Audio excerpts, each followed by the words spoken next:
Hey everyone, this is BRAINWAVEZ and today I'm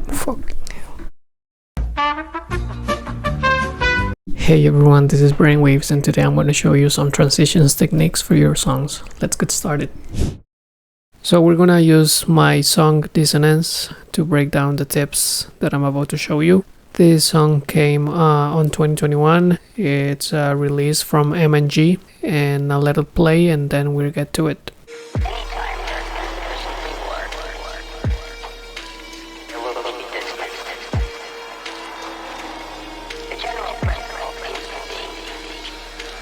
Anytime there is insufficient reward, there will be dissonance.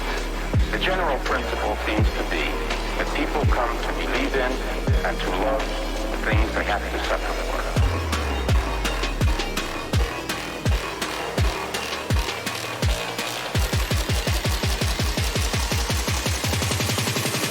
There will be dissonance.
Alright, so that's the song. Hope you like it.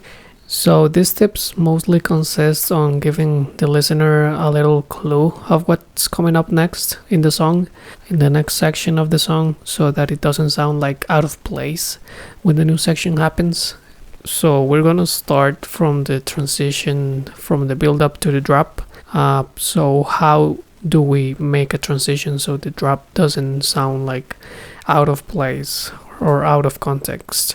So basically what I do is use some of the sounds of the drop at the end of the build-up, and I do this on both of my build-ups. So if you listen, the first part of the build-up, it's just the sounds of the build-up.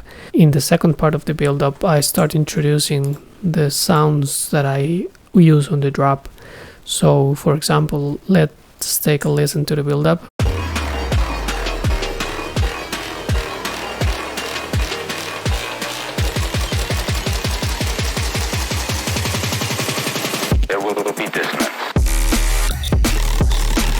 Alright, so here's what I mean. These sounds are from the drop.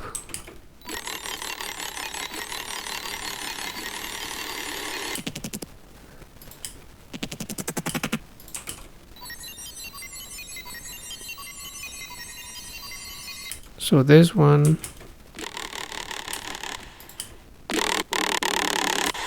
I'm using it in the build-up just at a lower volume. It's -7 dBs in here, and in here is at 0. So I'm just teasing it a little bit. I'm letting the listener know what's coming up next. I'm giving it like a little clue. Same with this other sound. In this part is pitching up, and in this part is pitching down. But it's the same sound, so again it builds like this sense of cohesiveness and the sense of familiarity. Also, this another sound is something that I'm teasing. Let's hear it again.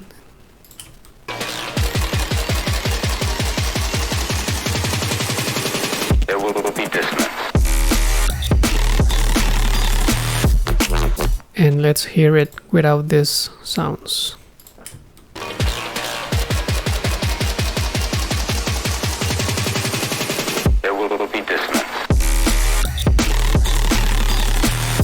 So you could say that it still sounds good, but it definitely adds to the feeling of the build-up, and it adds more tension to the build-up, and it also kind of let the listener know that something else is coming, and that a new section is about to happen, and that all the tension is about to release.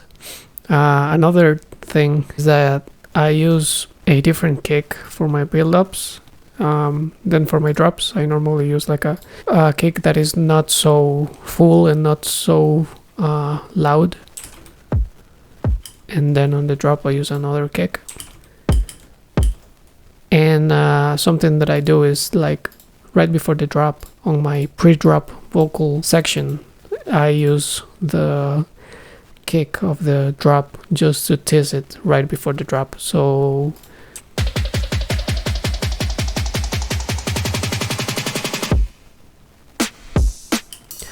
I'm also kind of letting the listener know that this kick is the one that's gonna go in the next section. I'm gonna, just, as I said, just teasing and giving little clues of what's coming up next. If I go to the second drop sounds like I'm gonna run it from the build again.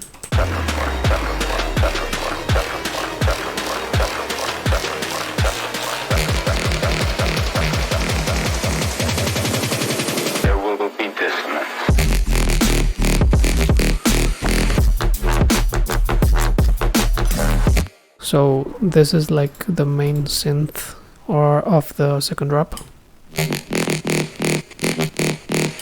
and I'm looping it in the build-up.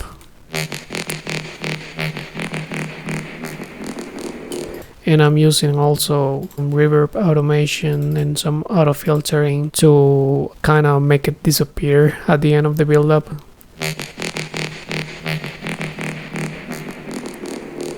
Again, if I mute this element, you will see that suddenly this doesn't sound that good.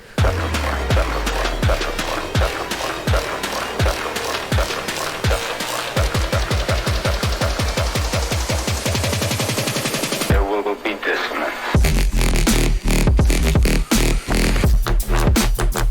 So yeah, this definitely helps a ton.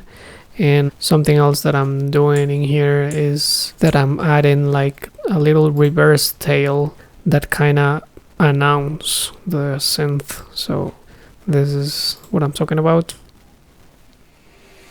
This is basically just a reverb tail that is frozen, and I reversed it, and it's a reverb tail of this sound. So with this, I'm also giving a clue of what's coming up. It's very subtle, but it definitely works, and it's something that I'm using throughout the drop. As you can see in some sections, like in here, to announce this next section.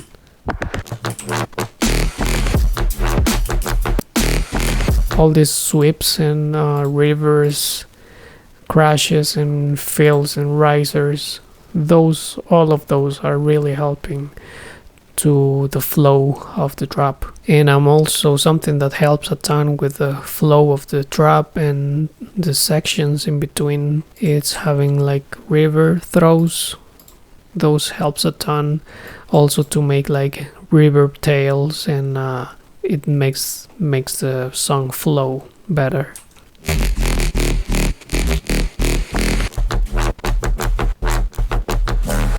If I mute this, it doesn't sound so huge.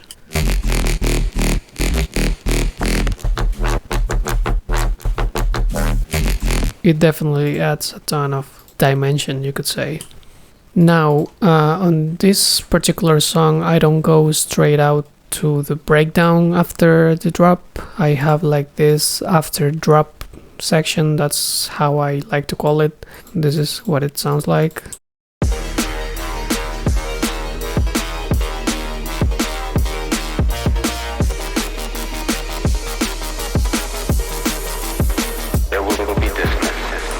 And in this section, I'm still using like the drums of the drop and the top percussion and that kind of stuff, but I'm not longer in the drop. This is just like a section to cool down after the drop. And the way that I kind of transition from the drop to this after drop beat is like introducing the synths that I have on the next section at the end of the drop. So let's just hear the end of the drop and the beginning of the next section, and then I'll explain a little bit better what I mean.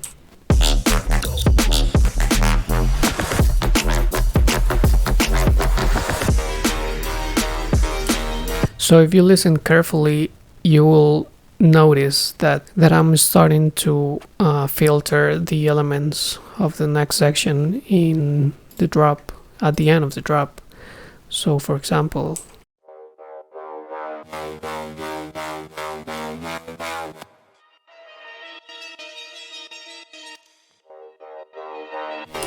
and I'm using like EQ automation, basically opening the sound on both of the patches in here, and then it completely open up in the next section. And also something else that is helping in here is the reverb. Once again, I'm using reverb going out of the drop in this last section. This automation is like the reverb throw. If I mute the reverb throw and I mute this part, you will notice like a huge difference in the transition.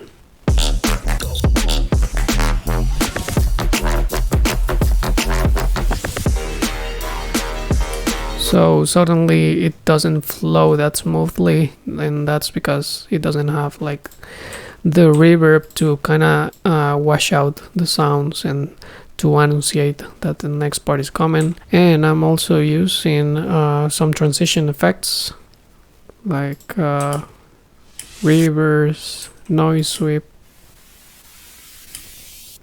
and I'm doing the exact same thing that I was mentioning before about introducing the elements of the next section, but I'm doing it with this kind of ambience stuff in here. So let's hear it just by its own. There is like this sounds that are very on the back of the mix. It's basically just ambience.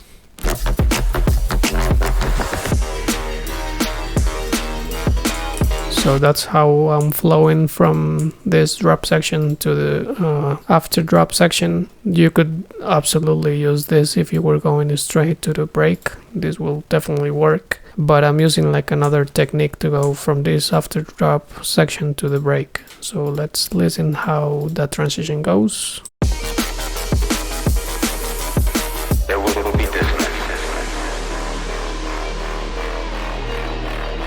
So the key of this transition from the after drop section to the break is the delay on the vocal. If I mute this delay, you will notice how it doesn't flow that well. There will be dissonance. It just suddenly ends, and that's not good. That doesn't flow so well. If I put the delay, actually, if I were doing this track today, I will probably use more delay, more feedback, and have a bigger tail. I think that would be better. So let's hear it once again. There will be dissonance. So yeah, since the delay continues after the phrase has ended and the new section has started, it kinda glue those sections together, making the transition sound cohesive and smooth. And obviously, again, I'm using like transition effects in between the sections at the beginning of the break, just to kind of release the tension. Then to introduce kind of like this vocal section. Anytime there's insufficient reverb, what I'm doing is again like the reverse reverb tail trick in here that some of you may already know, but it's pretty simple. Here's how it sounds. What I do is I grab just the beginning of whatever sound I'm using, mute the rest, and I will grab a reverb in here, and I will increase the decay time and just start listening. that's good. So when you have like a long reverb tail, what you do is just resample it. I have a resampler channel in here ready to go on my template. I'll just hit F9 to record. And now I have this reverb tail that I will use. So let me cut this. Let me paste it in another channel. Then I'll just delete the part of the vocal and just leave the reverb. Then I reverse it, put it right before, and I like to do some kind of fading. And let's hear how that sounds.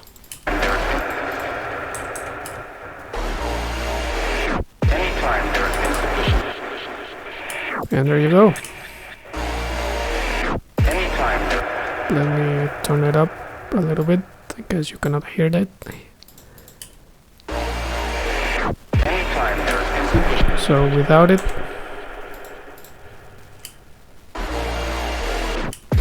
and with it,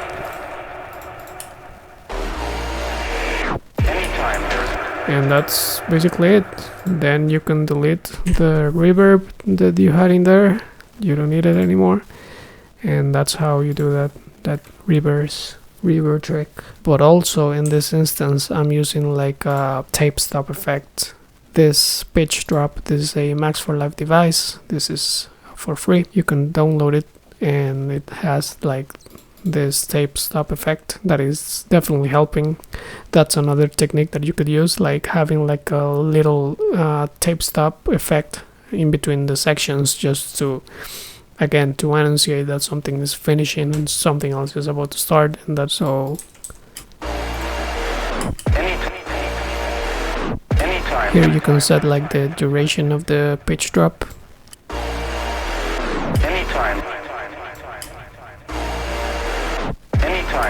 And that definitely helps, but it's not essential. It's more like a creative decision that I had in the moment. But if I mute this, it will still sound good because I have this reverse tail just to enunciate the vocal. Anytime there is insufficient reverb. But I like it with a pitch drop more, so yeah. To sum it up, I'm using the reverse reverb trick. I'm filtering the sounds of the next section at the end of the previous section just to enunciate and to give a clue of what's coming up next. I'm using reverb automations, and I'm obviously also using transition effects like noise sweeps, impacts, crashes, reverbs, all of that good stuff. That's pretty much it. So that's it for this one. I hope you found this helpful. If you did, please leave a like, subscribe, let me know which tip you like the most in the comments, and also check the track if you liked it. Link is in the bio. Link is in the description.